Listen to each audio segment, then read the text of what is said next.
essa frase: você nunca vai ser nada na vida. Ou você nunca vai dar nada na vida. Ou você nunca vai conseguir nada na vida. Preste atenção. Você nunca vai ser nada, você nunca vai dar nada, no sentido de ser uma pessoa produtiva, e você nunca vai conseguir nada na vida. Irmãos, esta é uma palavra de maldição, de pobreza, de miséria sobre a vida da pessoa. Quantas vezes conversando no gabinete com as pessoas, aconselhando e vendo a origem dos problemas, a pessoa diz: pastor, nada dá certo para mim, tudo dá errado. Os negócios que eu começo alguma coisa tranca, a coisa não vai para frente, não é? Parece que tudo dá errado. Eu sou uma pessoa que os negócios não prosperam. E você começa a investigar, você vai ver que esta palavra foi falada contra ele. Num dia de ira, de raiva, ou num momento de cólera, porque o filho não está querendo trabalhar, ou por alguma razão, né? Você diz: você nunca vai dar nada na vida, você é um preguiçoso mesmo, você nunca vai ter nada na vida, nunca vai ser ninguém. E o diabo pega aquela palavra, os demônios pegam aquela palavra que foi falada com autoridade, quem tinha autoridade sobre o outro. Isto é uma maldição, e o amaldiçoado vai ser realmente uma pessoa derrotada na vida. Sabe, irmãos, a maldição é uma coisa tão terrível, e as pessoas praticam sem fazer, sem perceber às vezes, que a pessoa chega até a se amaldiçoar, amaldiçoar.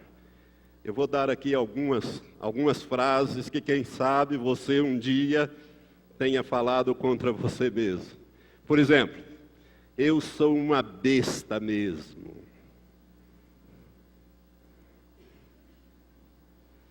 Eu sou muito burro.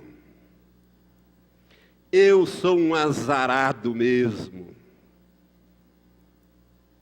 Isso é uma palavra de maldição. Você está se auto-amaldiçoando. Você está declarando com a tua boca aquilo que você crê no seu coração que você é. E os demônios vão fazer aquilo ser uma realidade na sua vida. Não é uma expressão, não. É uma palavra de maldição. E a Bíblia diz: porque amou a maldição, que ela lhe sobrevenha.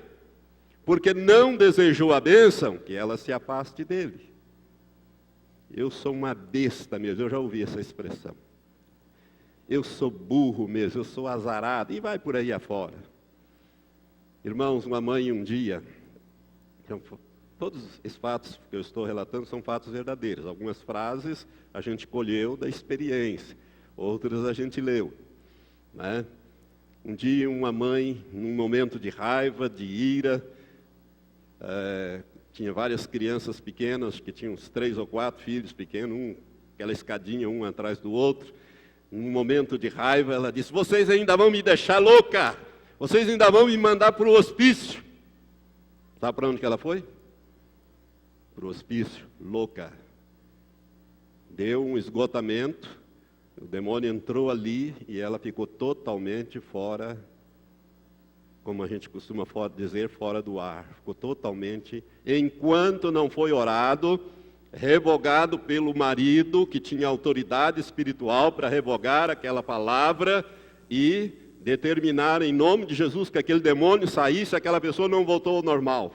Ficou anos nessa situação de loucura, porque ela disse um dia: vocês ainda vão me deixar louca, vocês ainda vão me levar para o hospício. E foi exatamente para onde ela foi, para uma casa de tratamento de pessoas com muito nervosas, muitos problemas.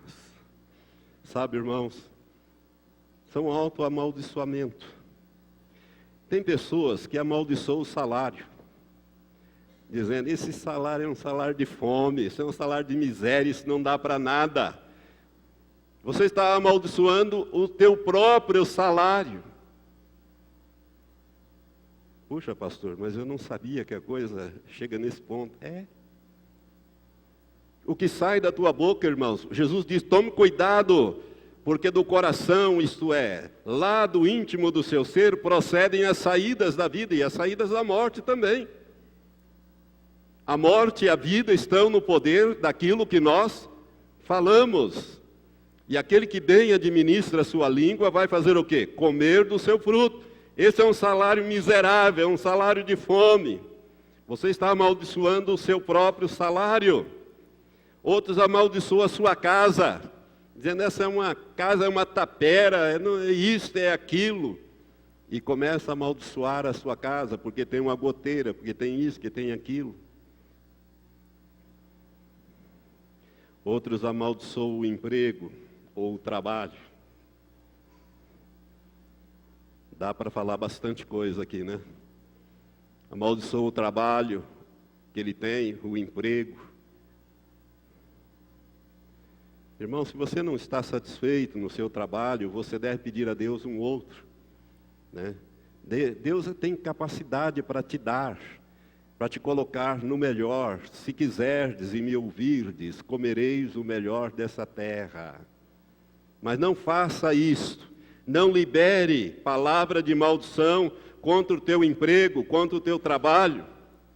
Outros amaldiçoam a esposa ou o esposo. Um dia, um marido disse para a sua mulher, num momento de muita raiva, porque eles queriam ter um filho e pela 4ª vez ela teve aborto voluntário e num momento de raiva, de ódio, ele disse mais ou menos assim, você não serve nem para ser mãe dos meus filhos. Isso é uma palavra de maldição. Em vez de abençoar, amaldiçoou.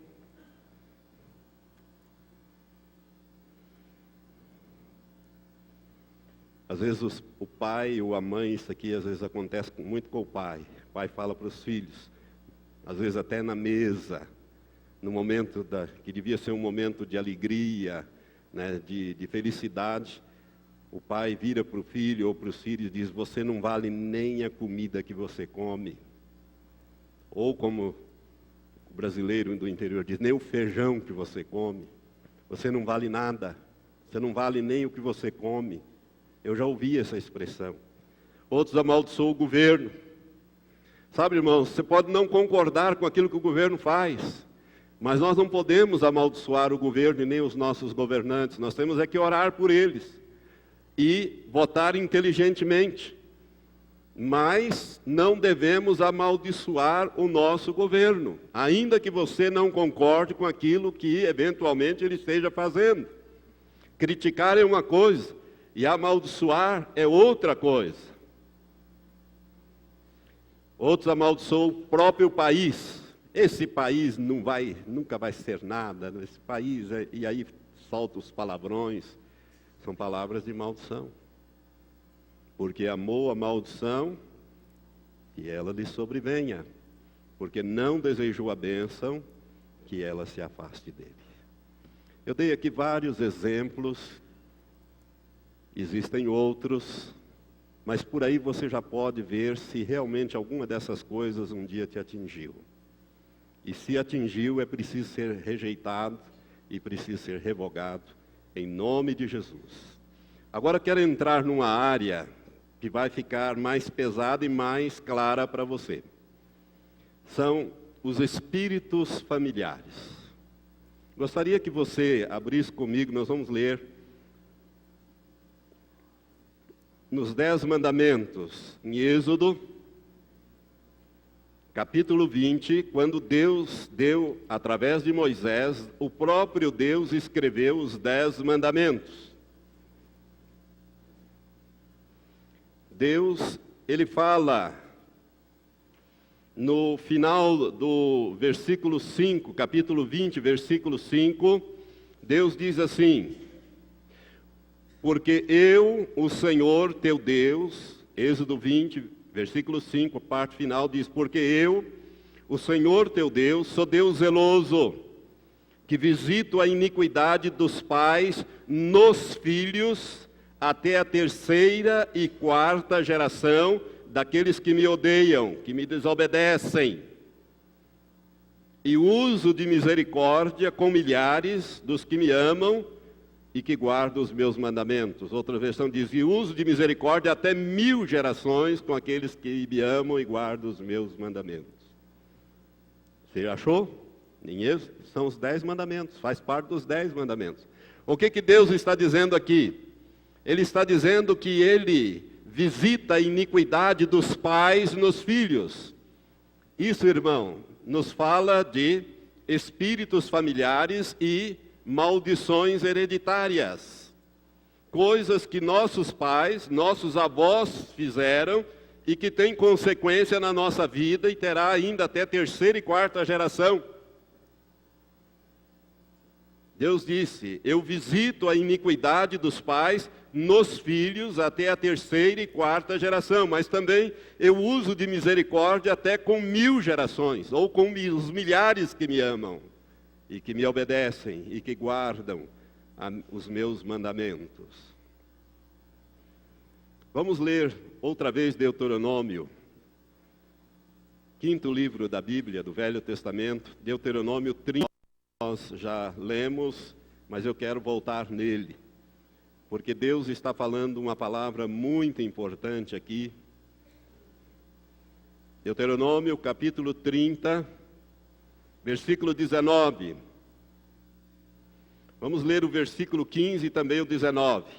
Versículo 15, Deus diz assim, vê que hoje te pus diante de ti a vida e o bem, a morte e o mal. Versículo 19. O céu e a terra tomo hoje por testemunhas contra ti, de que te pus diante de ti a vida e a morte, a bênção e a maldição.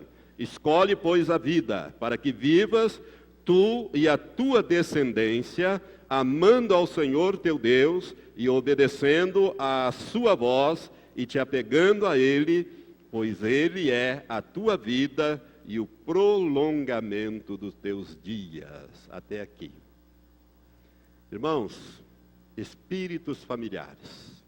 Quero falar sobre isso aí.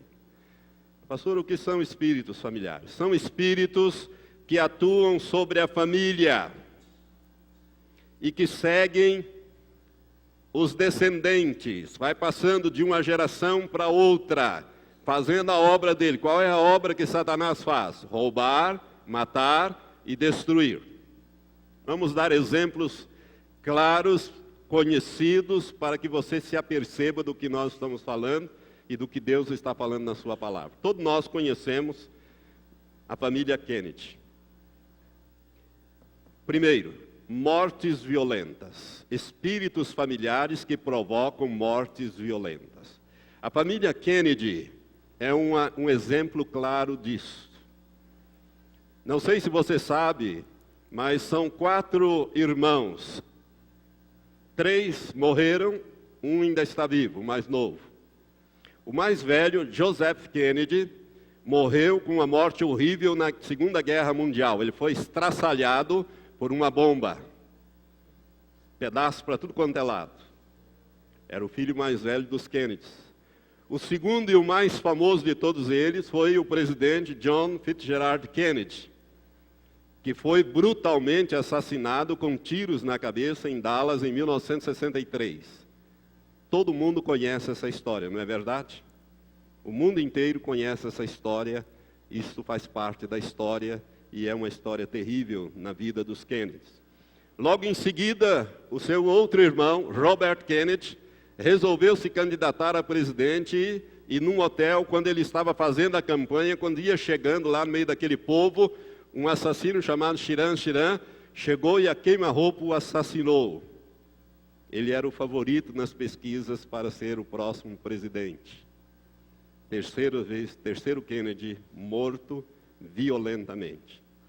E o quarto, que é o mais novo, é o Ted Theodore Kennedy. Ted Kennedy. Ele quase morreu, ele está vivo. Mas a carreira política dele se encerrou quando ele sofreu um acidente, caiu com o carro dentro de um rio e estava junto com a